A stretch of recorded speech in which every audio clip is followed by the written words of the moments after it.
여러분 안녕하세요. 롱장입니다. 빙하. 여러분 새해 복 많이 받으시고요. 늘 감사드립니다. 그리고 늦었지만 24년도 한 해 동안 정말 너무너무 고생 많으셨고 또 많은 고통을 참아내신 분들 저도 힘들었고 응원합니다. 오늘은 이제 새해부터 좀 올 한 해 동안 핫 이슈가 될 부분을 제가 미리 말씀을 드리고자 합니다. 아마 핫 이슈가 될 건데요. 뭐냐면 똘똘한 한채. 이게 이미 24년도부터 계속 얘기가 있었는데 25년도도 과연 똘똘한 한채의 세상일까?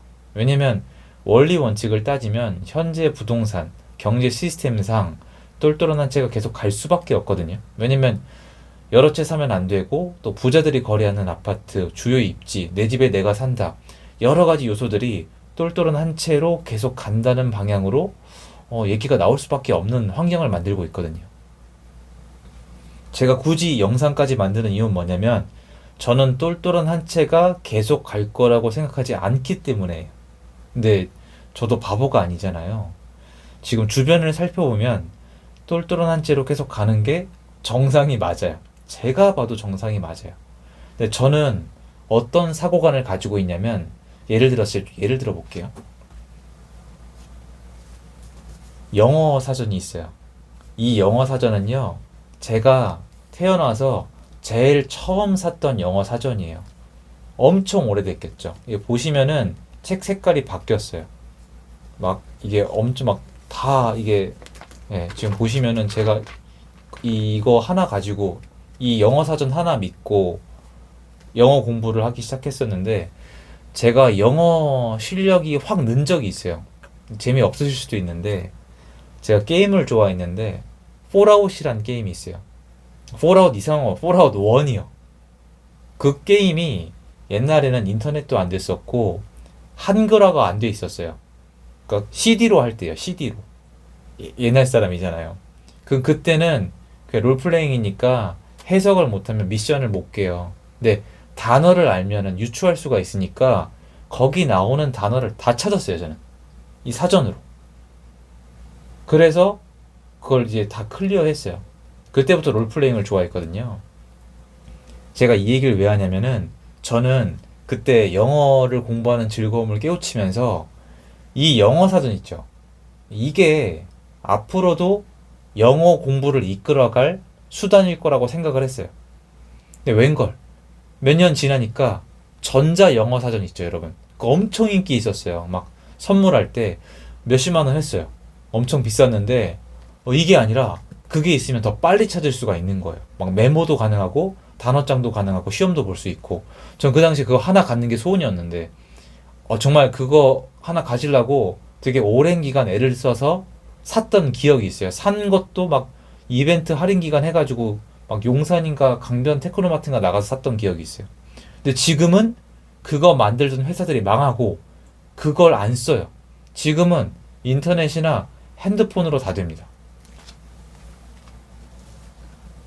제가 쓸데없는 얘기를 하고자 함이 아니에요, 여러분. 오늘 제 얘기를 한 번만 재미삼아 들어봐 주세요. 세상에 영원한 건 없어요.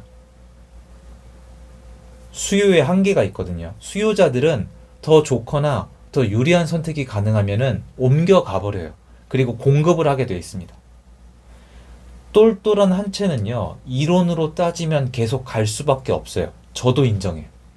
그런데 제가 부동산에서 지금 20년을 향해 가고 있는데, 지금 한 17년 이렇게 됐는데, 계속 있었어요. 그런 것들이.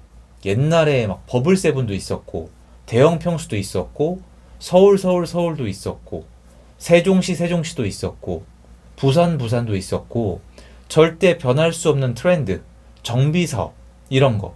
여러분, 개포동 제가 라이브 때 말씀을 드렸는데, 개포동 별명이 개도 포기한 동네였어요. 근데 사람들 그거 팔고요. 저기 용인이나 일산이나 대형 평수 가서 살았어요. 그리고 집들이 놀러 간 사람들이 집에 와서 부부싸움 했어요. 누구네 집 가니까 개포동 10평대잖아요. 근데 이 강남에서 밀려나는 사람들 이미지도 있는데 친구네 집 일산 갔더니 애들이랑 숨바꼭질하고 있고 인근에 나가면 호수공원 있고 사람 사는 것처럼 사니까 이사 가자고. 그 영원할 줄 알았죠 그때. 근데 지금 어때요? 이 지금은 또 입지예요. 한국은 이게 좀 심해요. 하나에 꽂히면 이게 영원할 수밖에 없다고 믿어요. 그리고 자 여러분 이게 중요한데요. 한국 사람들이 교육 수준이 높아서 다 영리하고요. 정보 공유가 빨라가지고 모르는 게 없어요. 똘똘한 한 채가 계속 갈 이유는요. 합리적으로 굉장히 많아요. 그러니까 저도 그거에 대해서는 반박을 못해요. 되게 이중적으로 들리시죠? 저도 얘기하면서도 긴장이 될 정도예요. 똘똘한 한 채로 계속 가는 게 맞을 것 같아요, 저도. 그런데 제 경험을 나눠드리자면은 계속 간 적이 없어요. 그리고 무엇보다 제 부동산 투자 원칙에서 가장 크게 어긋나는 게 하나 있어요. 뭐냐면 똘똘한 한 채 중에서 인기 있는 지역과 단지는 너무 많이 올랐고 전세가율조차도 무시하고 있어요. 사용의 가치와 소유의 가치가 있으면은 옆 동네란 이유로 이 격차가 너무 달라요. 전세가율이 달라요. 심한 데는 전세가율이 40%예요. 그 이하도 있어요. 근데 어떤 동네는 전세가율이 7, 80%가 넘어요. 빌라는 90%도 넘어요. 지방 아파트 일부는 100%도 넘어요. 이게 똑같을 이유는 없어요. 근데 역사적으로 정도의 차이는 있어도 밸런스가 있었단 말이에요. 무슨 뜻이냐면요. 지금 일부 단지는 사용 가치를 무시하고 소유의 가치만 올라가고 있다는 거예요. 근데 역사적으로 늘 이 밸런스는 균형점을 찾아갔거든요. 근데 이해가 되는 게 두 가지를 말씀드릴 건데 첫 번째로 지금 주요 입지에 좋은 단지가 이렇게 먼저 가는 거에 대해서는 사람들이 반박을 못해요. 왜냐면 수요가 많은 곳이니까. 부자들의 동네니까. 근데 두 번째, 이걸 잊으면 안 되는 게 지금 똘똘한 한 채는요. 자연적인 현상은 아니에요. 자연적인 현상 플러스 정부 정책의 역효과예요. 이건 다들 인정하실 거예요.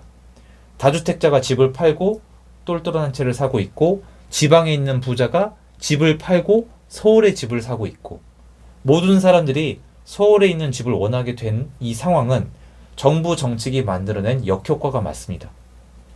그러면 일부는 맞아요.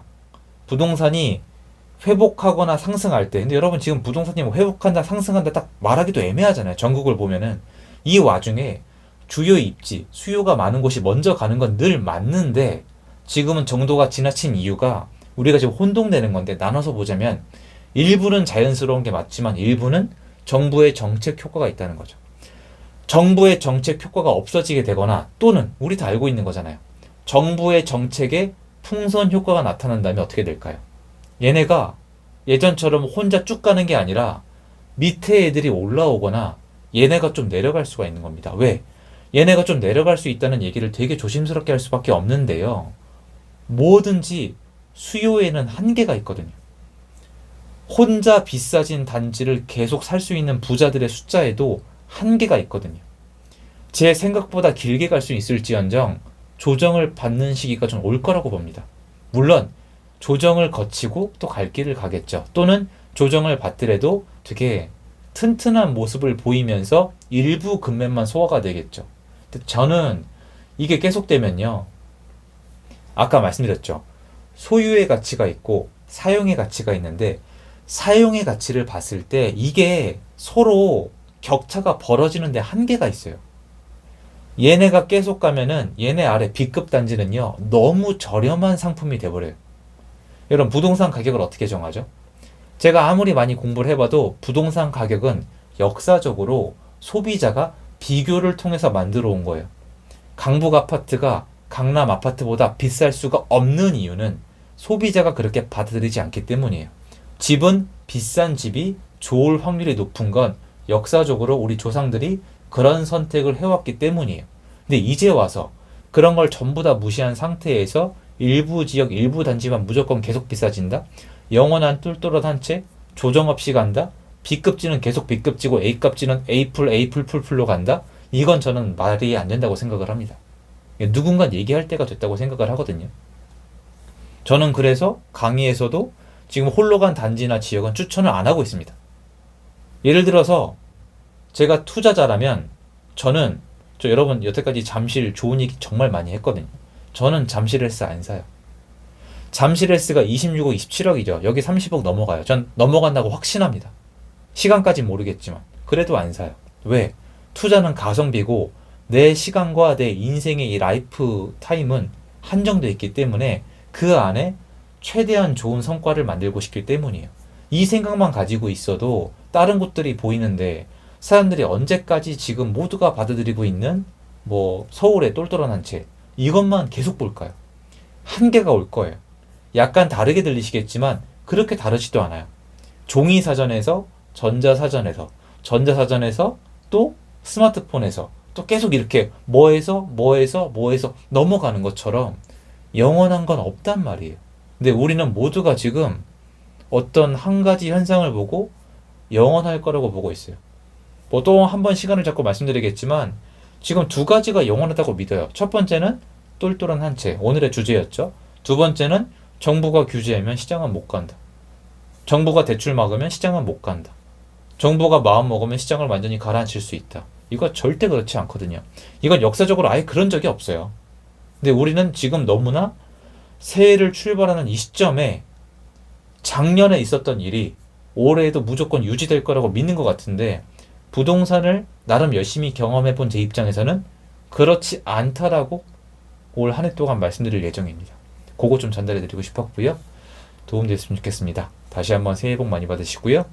여러분 늘 감사드립니다. 그 감사한 마음 잊지 않고 임하도록 하겠습니다.